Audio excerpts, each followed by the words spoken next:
Hello, mystery fans. My name is Brian. This is Casper, your host. And today we're doing our weekly wrap up, as well as the books I plan to read for week three in October 2025. What do you think, sir? Pretty decent week. We only got one book done. Well, a book and a couple chapters. That pesky work keeps getting in the way, but hey, that's okay.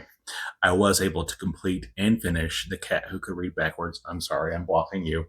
I know you don't like that. Yes, I know. But it was a very fun book. Have you ever read a book when you finish it, you're just like, where have you been all my life? Oh, yeah. Oh, where have you been all my life? I know. I'm gonna love this. Oh. This was that book this week for me. A fun tale. Of course, it's very dated because it was written in the 1960s, 1966, I believe. I could tell the book because the author or the protagonist was a little bit excited to get a newspaper job. So, yeah. But we follow Quilloran, a man who works for the newspaper, and he writes for the art section. And he is not an artist, nor does he know anything about art, but he knows how to write, and he's more there to interview the artists.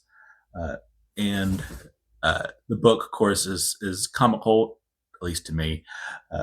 Cozies are, and it made me laugh a lot, which I needed that. I needed that because I also read chapters 5 through 7 in John Irving's A Cider House Rules.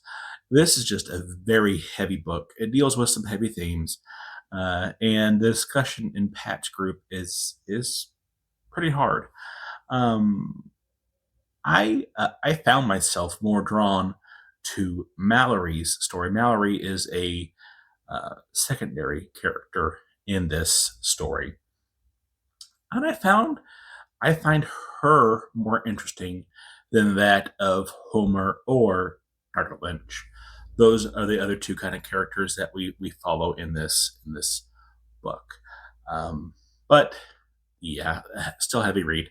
I will read chapters 8 and 9 this weekend before I move on to my next mystery. But still enjoyable, still like interacting with the people over at Pat's group. Okay, my mystery for the week. This is a bit of a reread. Sue Grafton's A is for Alibi. A bit about Sue Grafton. She passed before she could finish this series. She has a book for every letter of the alphabet except for Z. She unfortunately passed of cancer a little while ago, and her daughter wants to respect her memory and leave the book where it is, leave the series where it is unfinished, quote, quote. Each book is a standalone. You don't have to read the books in order, but still, I choose to. I've only gotten to, I can't remember. I think I want to say F. So, as part of my Read But Joan challenge, I'm going to reread what I have read before I buy more books in this series. Be strong. But yes. Okay. I am going to try to I'm going to try and dabble into some nonfiction and read Tobias Wolff's This Boy's Life. I believe this is a memoir, and it's a memoir of Tobias. So we'll see what he has to say. I have found that I enjoy memoirs a whole lot more than I used to. I don't know. Maybe my tastes are changing. I'm having a hard time speaking. I'm not drunk or anything, I swear. Oh, but we'll get into we'll see what that has to do. And if I complete that this weekend, which is a lot to ask for, but I have done it before. I want to go over a couple things. I plan on reading Killers of the Flower Moon. This is an Osage murder. Basically, Osage Nation. I'm going to put Oklahoma up here, and then you'll see Osage is kind of at the very top of Oklahoma, a little bit off to the side, and but it's all part of that eastern half of Oklahoma and under tribal authority. And this is around a time of that, so we'll see what this entails.